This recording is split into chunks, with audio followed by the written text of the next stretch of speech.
Our next story is from South Africa. The xenophobia row is escalating.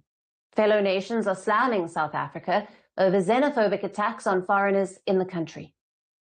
And the latest to join the brigade is Mozambique. It says that 7 Mozambicans were killed in South Africa. The incident took place last week on Friday. Mozambique claimed that 5 of these deaths were a direct result of xenophobic violence that broke out in Mossel Bay. And the other 2 people died in a road accident while they were traveling in a private vehicle on their way back to Mozambique. All right. Welcome to This Week in Africa. As you saw, our first story is the xenophobic attacks or Afrophobic attacks that have claimed the lives of 5. And we have a number of other stories that we'll be going through today. We'll also be discussing the protests in Kenya against the US Ebola facility. We'll be talking about Trump's plans to cut major visa processing embassies across Africa. We'll also be talking about Ghana's vow to never beg for IMF bailouts again. The UAE buying half of Zimbabwe's total exports, what that means for continued sovereignty on Africa. We're also going to talk about the Senegalese president naming 30 new members of cabinet. And if we have time, we will speak to some of the changes happening in Niger. This is your weekly live stream, This Week in Africa, where we talk about all things Africa news. Before we get into today's stories, we'll start with introductions. So I'll turn it over to you. Introduce myself. Well, hello, everyone. My name is Gloria Ayo. I am the founder and host of Diaspora Station. What we do is we do all we can to connect Africa and its diaspora through news, culture, entertainment, politics, you think of it. I mean, we haven't done much work in that regard, but we're working towards it, so bear with us, but definitely happy to be back. There it is. And I'm Joe Itagua. I'm the founder of Authentic African Media. I am in Ghana right now after spending 3 weeks in Sierra Leone. I am now on my 4th week on the continent, and I am in Ghana. I'll be returning to the States very shortly. But I help people visit, move, and invest in Africa. I spend some time, sharing the news of the day around the continent, specifically this live stream. And then we do a weekly live stream focused on all things happening on the continent. And I do a bi-weekly with Ivy Prosper on news in Ghana. And then I do a bi-weekly with Inside the Diaspora and Sierra Leoneans Killing It on news specifically pertaining to Sierra Leone, because those are the 2 countries that I visit the most and where I get the most direct questions about. So our focus is also bridging the gap between those on the continent and those in the diaspora. So with that, we'll get back into today's stories. As you saw at the top, unfortunately, the Afrophobia and violence in South Africa has claimed the lives of 5 Mozambicans. It's really part of what's been escalating in country, triggering fierce diplomatic backlash and emergency evacuations from neighboring nations. Also, Ghana had an emergency evacuation of over 300 people, I think at this point now, or close to 300 people have been evacuated. Some of the protesters on ground have said things such as, countries are overreacting, specifically Ghana is overreacting. But as you can see, the kind of rhetoric that we've heard can potentially lead to these kinds of results. I will play more of the video that we started earlier, and we will have some commentary on the other side. According to local media, tensions erupted at an informal settlement over allegations that undocumented migrants were being employed by construction companies.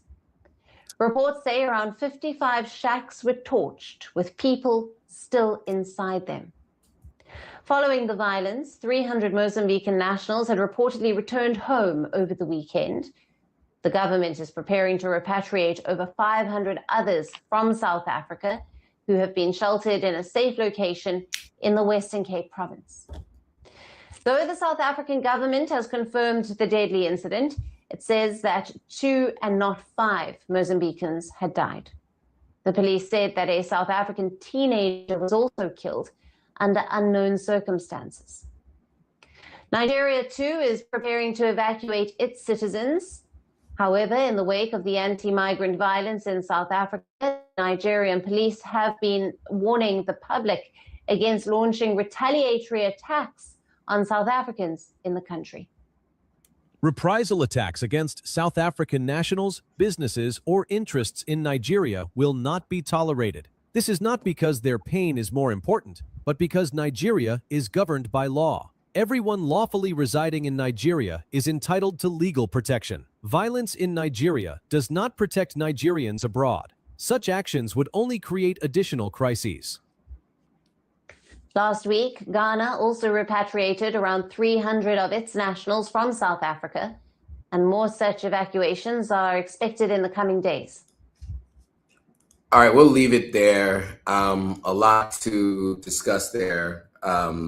Hundreds of Mozambicans and many of neighboring countries are repatriating folks. As you saw, 300 repatriated back to Ghana, and Nigeria has also made very specific statements to the public of Nigeria not to have retaliatory attacks, which I think is important. That kind of communication is definitely important.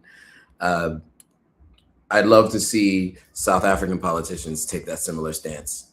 But your thoughts, Gloria, on this story? Yeah, I completely agree that, you know, having just one country saying, please ensure you're not retaliating is wonderful. But just imagine if it also came from, like you said, the South African government. But this isn't the first time that this will happen to Mozambicans in South Africa. There was a 2015 wave where 3 Mozambicans actually lost their lives, among others. And the president then, Jacob Zuma, traveled all the way to Maputo in Mozambique to issue a formal apology. Zuma offered the apology in the name of a small minority of South Africans who carried out what he called atrocious acts. So I'm giving you an example of when a president took a stand, because, you know, then it was relatively new. So, I mean, it had been happening, but in recent history, that was relatively new. And perhaps it was more shocking then, and the government seemed more responsive.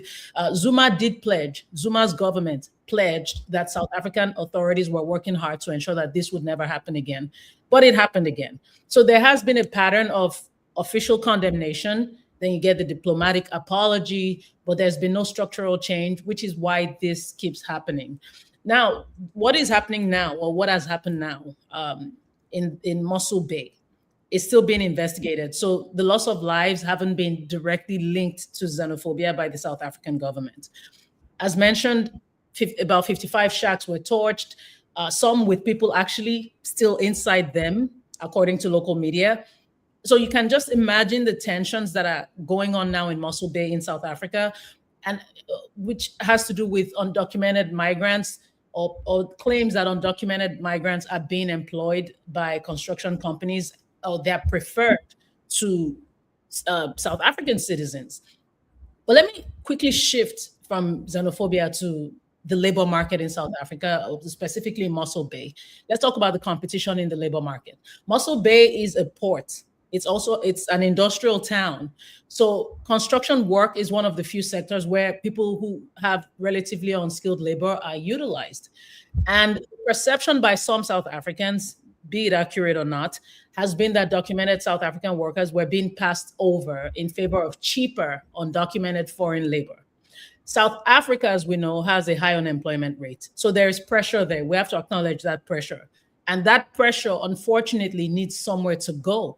Sadly, foreign nationals, especially, again, if they're undocumented, are an easier and accessible target. And this is also politically convenient, if we're being honest. But of course, those who are even there legally are also concerned for their safety. We've seen cases where people who are legal have been targeted. And to your point, Joe, about what this could lead to, with what has happened to these Mozambicans in South Africa, even though the government again says they're still investigating, this is what, you know, this is why there has been so much alarm around the approaches, the loss of lives that could happen, the danger to people. And it is not just Mozambique. Ghana had to launch an emergency repatriation, as we mentioned, of approximately 300 of its citizens. So Ghana and saying Ghana is overreacting, no, it's because of the danger, because of how endangering this situation has become. Nigeria has also summoned South Africa's acting high commissioner and also announced its own plans to bring its citizens home. The Nigerian and Angolan ambassadors both raised formal complaints after their nationals were targeted. So countries now escalating through the African Union is a degree of pushback that South Africa has not quite faced in this way before. So it tells you how severe it is and takes me to what I keep saying. Please leave if you can. This has gone to a place that the only thing I can advise you to do is leave in the interest of your sanity and your dignity. Yeah, so I mean, a couple things that I'll add. You know, I think one of the things that is most disturbing are the images and the videos coming out about those who are leading many of these protests, pleading with Europeans or non-African nationals to hire South Africans, as opposed to taking that same approach for other non-African nationals in country. Similarly to other countries, what you'll find is there isn't much of a distinction being made about illegal or legal migrants in terms of how people are being treated, right? The assumption is that everyone is there illegally. And that is not by all members of South African society. As I mentioned before, I know a number of people who live in South Africa who, find this behavior abhorrent. But those who are participating in these protests, in these attacks, are not taking into consideration legal status. They're just looking for someone to take out their anger on. And unfortunately, it's misdirected, as mentioned before. It should be towards the government, specific government officials, and it should be attacking specific policies and looking for reform around those policies, and then voting for members of parliament and a president who is willing to focus on those policies. Instead, they prefer to blame the foreign nationals that are African and cozy up to the foreign nationals that aren't. And that, to me, I think is a real problem. Separately from that, the idea that they've had to be repatriated, many of these folks have had to be repatriated back to their home countries, I think is a necessary next step, considering the circumstances, but it's an unfortunate one that there's been enough violence and enough threat to violence that people see that as the only viable option. This is not how Africans should be treating other Africans. In fact, it's not how Africans should be treating anyone, but specifically your neighbors.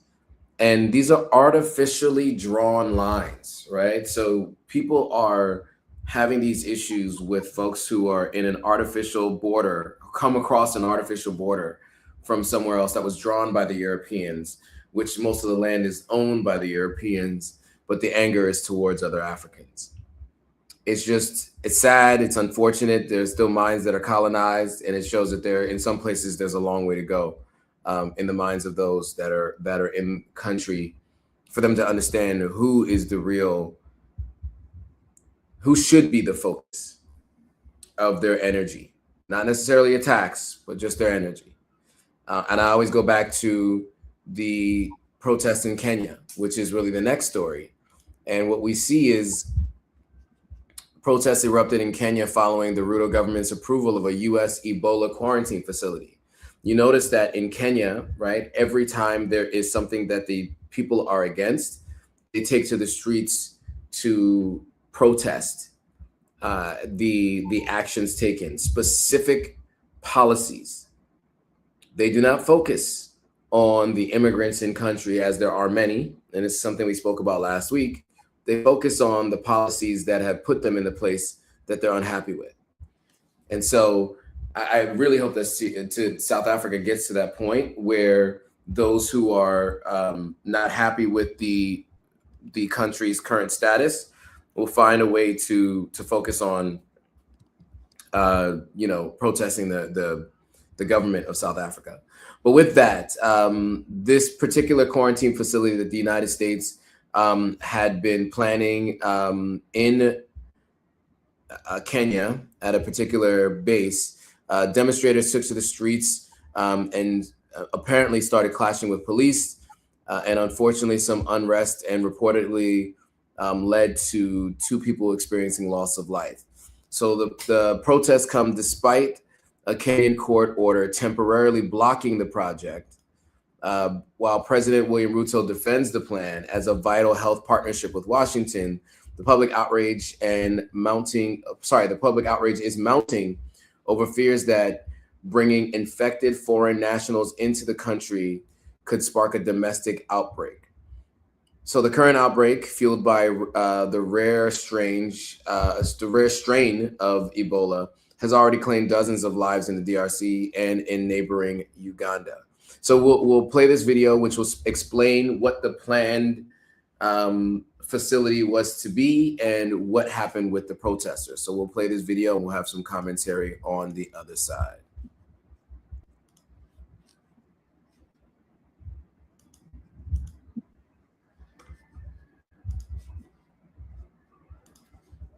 Hundreds of young people took to the streets in the central town of Nanyuki on Monday.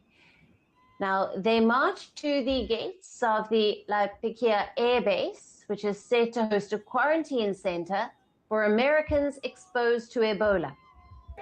The anger was palpable as they chanted anti-Ebola slogans, blocked roads, and set fire to barricades.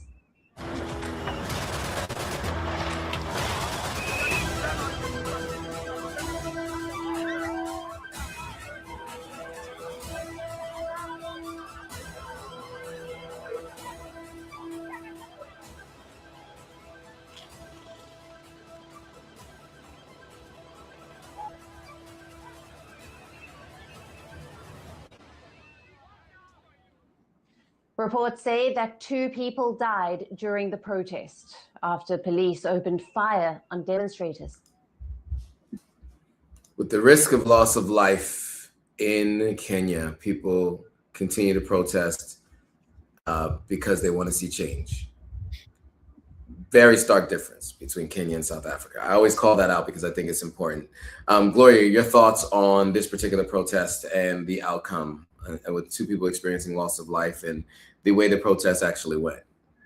Yeah, and this is why we keep saying when our governments get into certain partnerships, we ask questions as far as the broader implication of this, not just for that government, but for the entire continent, for the people of that land.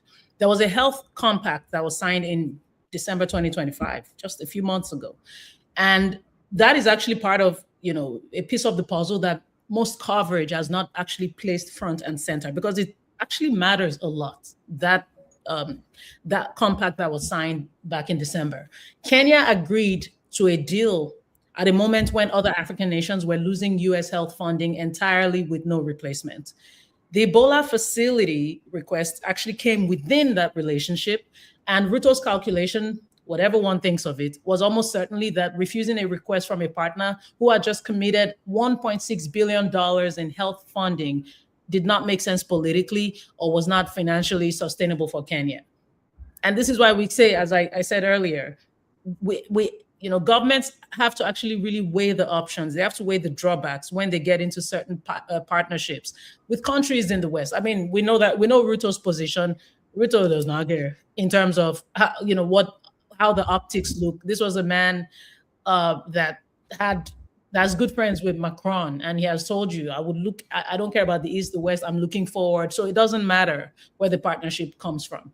Kenya is not currently affected, and this is why people are protesting. Kenya is not currently affected. So saying that, or insisting rather, that Kenya should host people who have been exposed to this strain is actually a very dangerous one. Yeah, Ebola, there have been about 17 outbreaks, I think about 17 outbreaks in the DRC, but this particular strain is really dangerous. This is why there are concerns throughout the world, because it could cause a loss of life like that. So to now have plans for a facility in partnership with Trump's administration, because you're refusing to allow US citizens who have been exposed to this virus. You don't want them to come to the US so they don't bring it home. And the Secretary of State, Marco Rubio, saying during a cabinet meeting that the administration would not allow any cases of Ebola to enter the United States. All these things affect how Africa is perceived. Do you know what I mean? It doesn't help our image in any way. And of course, we're not saying that people should not be cautious, but here's the president of the United States looking out for his own people, however awkward and however unjust it seems. But can we say the same of the Kenyan president? I mean, the US has placed bans on foreign nationals and lawful permanent residents who have been in DRC, Uganda, South Sudan in the previous 21 days. So they are doing everything they can to protect their own citizens, but but Africa is the one bearing the brunt of this. And to have a bilateral agreement between Ruto and the Trump administration, and people are like, but is Kenya even close enough? You're claiming that Kenya is close enough to this. It's not. It's Kenya. You're saying it's far on one hand, and then you're saying, is Kenya really that close? Why is Kenya the site for this? Why are we using Kenya? And this is what people are protesting. Do you know what I mean? And to say that this is all part of a long-running health partnership with Washington is very concerning. The pattern that Ruto has exhibited, I mean, for people to have actually lost their lives over this case. This is the pattern we've seen with William Ruto. You steadily suppress people's voices and their rights to speak. I will never understand it. Macron, who claimed to be Pan-African, came in the country. There were protests. Of course, he's not going to acknowledge that. Why do you have a problem with people speaking? Why do you keep taking the lives of these young people who all they're doing is fighting for the sovereignty of their country? I will just never understand it, Joe. Yeah, I mean, and I want to talk about the two different ways that the United States has handled an Ebola outbreak in the last 20 years. The current process is find a country, give them money, house American citizens who have been potentially infected in this place and put that country at risk. Previously, what has been done is 3,000 troops and health personnel sent to Africa to work on quarantine in country, to work on education, and a number of other things to ensure that it doesn't spread. So that was on 43rd president of the United States who did that versus the 44th and the 44th, 46th? I don't know. But anyway, under a half African president, troops were sent, medical personnel were sent to the continent to really make sure that this was kept under control as much as possible and to prevent the spread, not only to the United States, but to other parts of the world. Those kinds of fundings, those kinds of programs have been completely eliminated. And so now the process is, let's just give a little bit of money to Kenya and have Kenya take on these potentially infected people and hope for the best. And I think that those two approaches are starkly different. And the approach that is in place today is absolutely the worst kind of approach that you can take. I also saw a statement from Marco Rubio that also said there are other methods, which I don't know what that meant. It was kind of an ambiguous statement. A lot of people have a lot of ideas for what they think that means. But those kinds of statements are very scary to hear. And also not having a plan in place, a real plan, as opposed to just saying, maybe we can pay a country to take a bunch of American citizens. You know, what else are you planning? Because you need to have a multipolar, multi-pronged approach to this. And it cannot just be, let's pay a country and keep all infected citizens in that one country and see what happens. Like that just can't happen. So we'll follow this closely and see what happens. It's interesting to see that, you know, the Kenyan government actually, the Kenyan Supreme Court, I think it was, struck it down.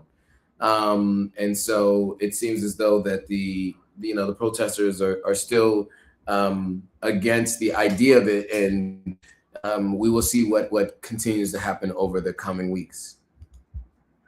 Now, Keeping with U.S. foreign policy, want to move on to Trump's plans to cut major U.S. visa processing embassies in Africa.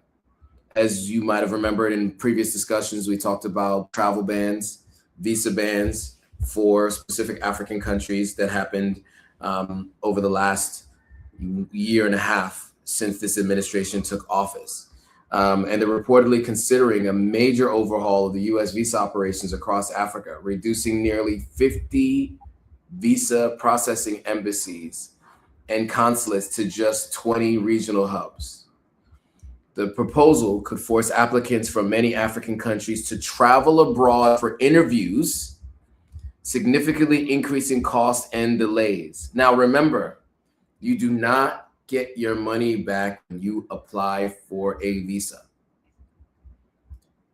It's already difficult for many people to apply for visa and go to the embassy to get that appointment. And, you know, because as someone who's made appointments on the embassy website, it's very difficult. And then also to then have to travel to another country is next level. So the move comes as there's a broader tightening of U.S. immigration policies, including higher security and visa bond requirements for certain travelers. Critics argue that Washington is making legal migration harder, even as it seeks to deeper engagement with African governments. The plan could reshape how millions of Africans access the United States in the years ahead. So we'll play this video and we'll have some commentary on the other side. One second.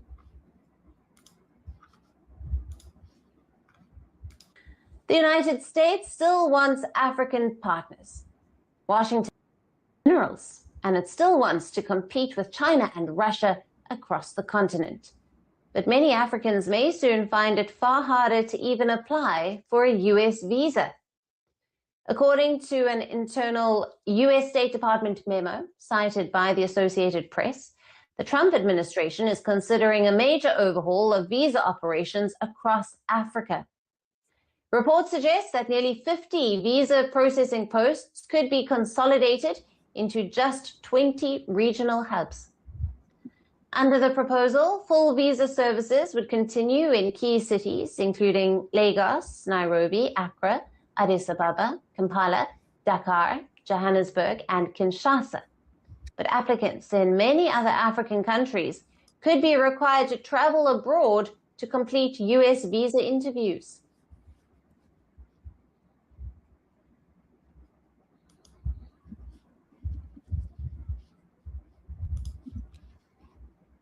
Apologies. So your thoughts on this story, Gloria? Yeah, so Abuja, which is Nigeria's capital and political center, is not on the list.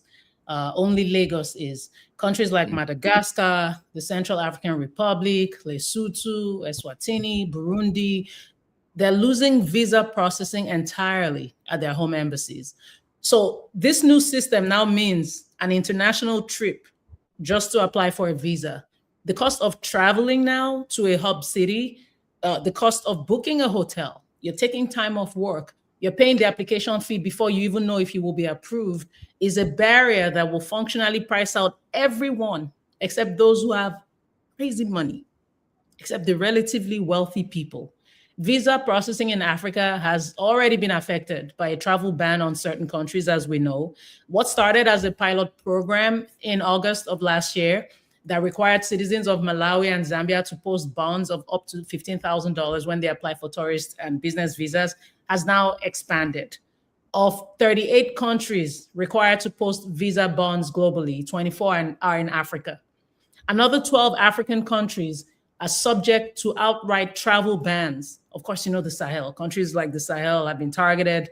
And when you add these categories together, more than half of Africa's 54 countries are either fully banned from the US or they're required to post a 5-figure cash deposit just to apply for a standard visitor visa, with no guarantee of approval, no guarantee of getting their money back in a timely way if the visa is in fact denied. And what has the justification be that there has been visa overstay and there have been deficiencies with the screening process? Trump told us who he was before he got into office, if we're being fair to Trump. Trump said the things he would do. And it's the things he's doing, the things he said he would do, that he's doing. And I don't have a problem with people's political positions when it comes to the continent. But as we've discussed, and I've even done a poll and I've seen it, we have a lot of Africans who truly support this man. So in supporting him at this point, I guess the solution now is for everyone to push for sovereignty of their nations so that we can all just be in our countries. Joe can move back to Sierra Leone or maybe stay in Ghana. I can go back to Nigeria. Everybody go back to, because at this point, I don't know what else to say. At this point, it's let's just keep pushing for the sovereignty of Africa. And this is why a show like this is very important, because we have to fight for our countries back. This is ridiculous. It is ridiculous. I think, look, there's a lot of reasons why people want to go to the United States. And we do obviously have our thoughts about how sometimes U.S. foreign policy can be detrimental to folks in other countries. And we always have to be careful about how we communicate these things because of, how sensitive the federal government of the United States is these days.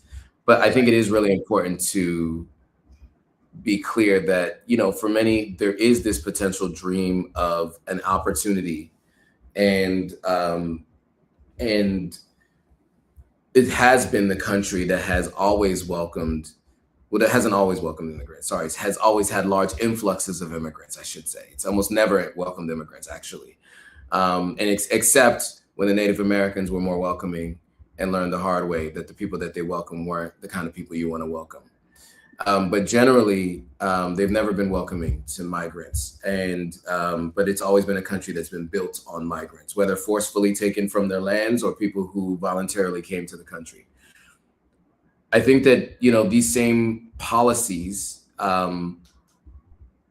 it reminds me of the same things we're seeing in South Africa with the Afrophobia, right? This belief system that these other people who are coming here are the problem, as opposed to focusing on the people who are implementing these policies. So in any case, I think it's important to call that out. We will see what happens if this goes from 50 down to 20. That'd be a huge change. As you saw in West Africa, that would mean Sierra Leone.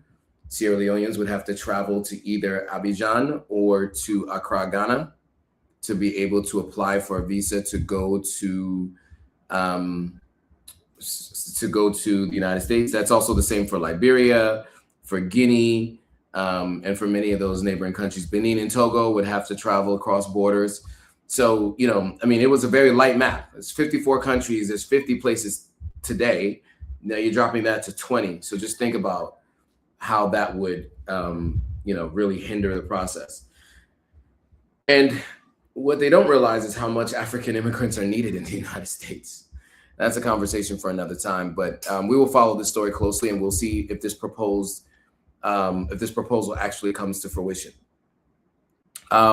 In the interest of time, we're going to skip the story about Ghana vowing to never need to beg the IMF for money. We saw that they finished paying off that last loan. But next, we want to jump into UAE buying half of Zimbabwe's total exports.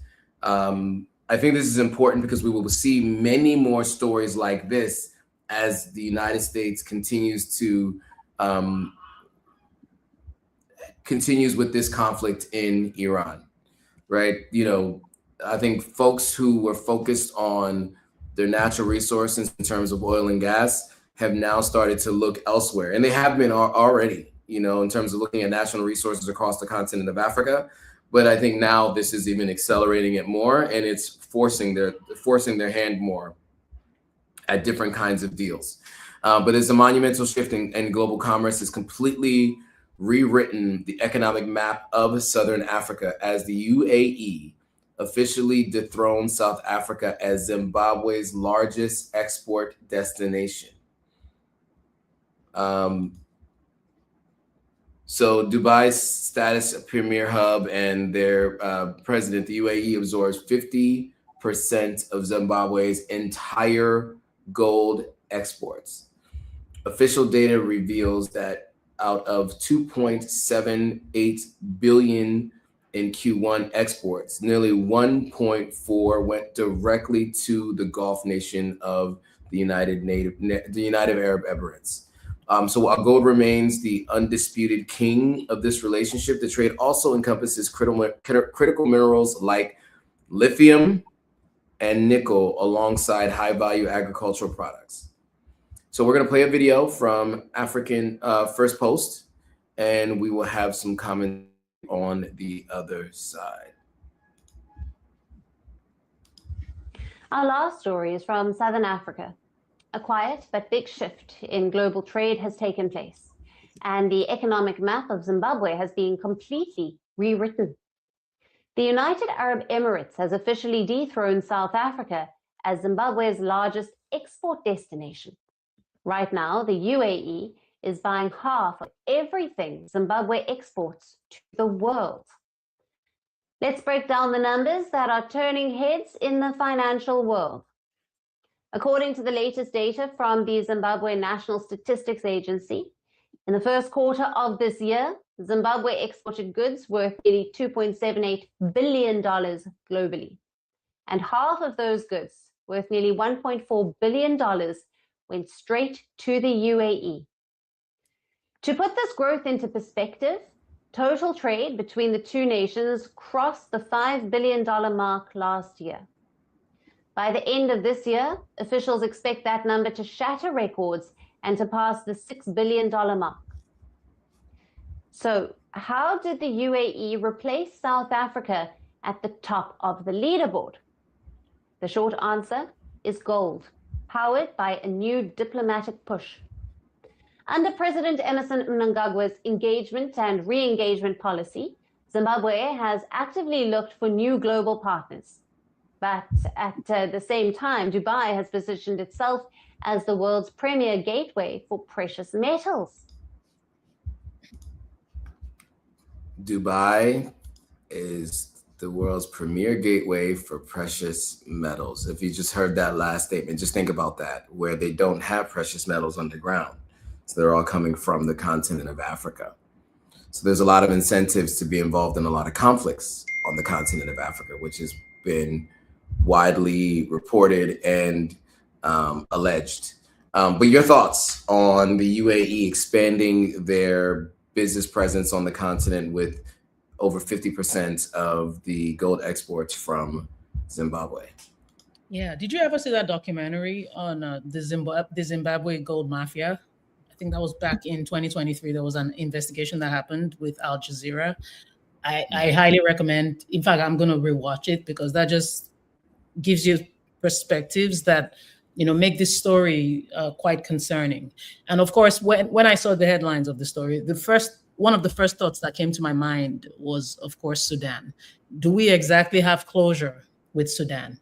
What has the UAE said about the, let me call them allegations that have come out from Sudan, with gold, as we've all found out, being at the center of these very awful acts that happened in Sudan.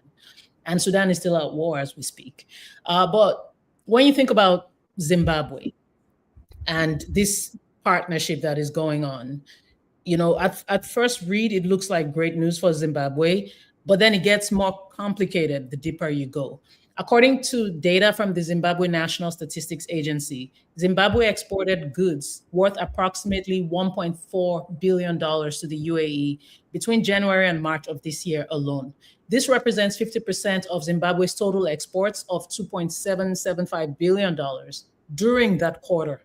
So you're having total bilateral trade exceeding $5 billion in 2025, and it's actually projected to surpass $6 billion by the end of this year. South Africa and China followed, each taking about 19% of Zimbabwe's export earnings, which means that these three markets together absorb nearly 89% of Zimbabwe's exports just by value. So when you have a single partner that takes half of everything that you sell to the world, I wouldn't call that, it's not a thing of, it's not, I wouldn't see that as flattering. I don't think it's about a trade preference. This is structural dependency that I'm concerned, as far as what that translates to, as far as the people of Zimbabwe. So whether that dependency is currently serving Zimbabwe's interest, whether it will continue to serve their interest, I think is the main brow raising part of this entire story, because we know gold is the engine. The fact that gold essentially equals the entire UAE export figure is, there's no coincidence there. The UAE and gold are inseparable, as we know. When you think of Sudan, the UAE prioritizes gold. They make a ton of money from gold. And here's what Dubai actually does with African gold, because the UAE produces no gold of its own. So its model is based on importing gold from countries that do produce gold. They refine, they certify it, then they re-export it globally to international markets. So Dubai is home to at least 20 gold refineries and more than 7,000 traders in precious metals and stones. That is a ton of money. It actually overtook the UK as of 2023. So they don't play about their gold.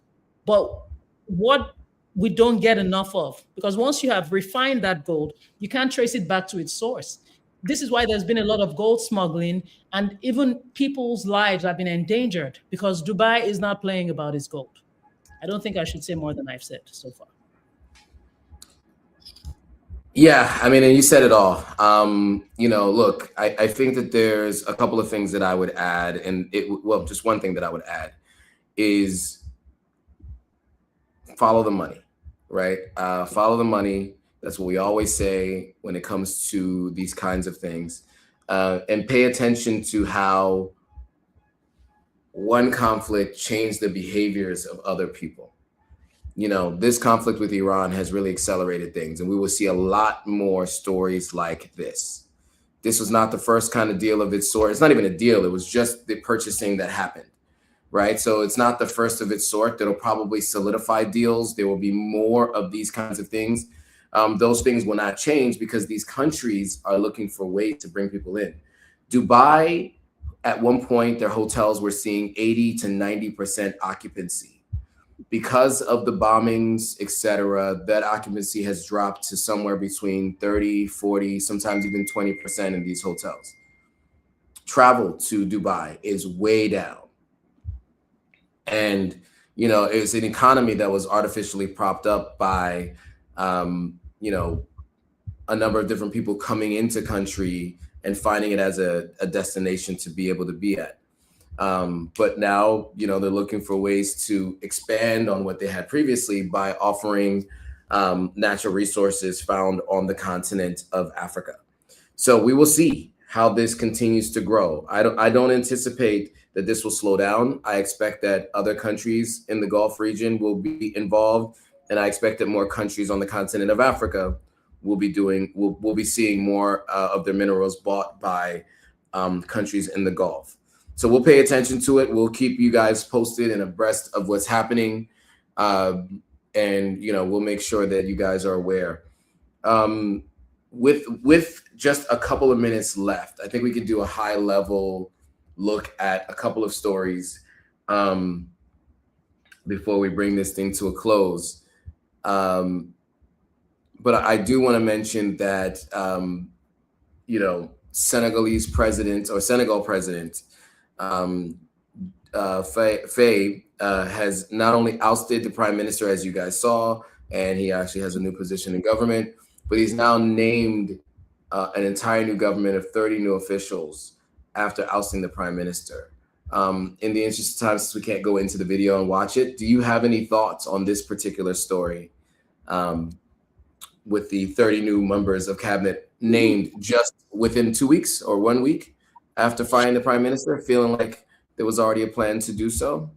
It was last week we talked about the firing of the prime minister, and that had happened just a few days before. So it's been a little over a week. And I guess Faye definitely means business, because that was quick. But I am consoled by the fact that Sonko is at least, the National Assembly Speaker. So we will continue to hear from him. But I do think that the election of Senegal is going to be very interesting, the next election. Don't you, Joe? Very interesting. Yeah. And I also want to add that there are some Pastef members, that's Sonko's party that he founded, that brought him, that brought Faye into power. There are some members who are, who have shown loyalty to Faye, some to Sonko. So because I think some are part of the cabinet ministers. It's going to be really interesting because it's been a test of loyalty through and through, hasn't it? I think it's a very interesting time to be Senegalese right now. Not to minimize influence, but I'm just saying.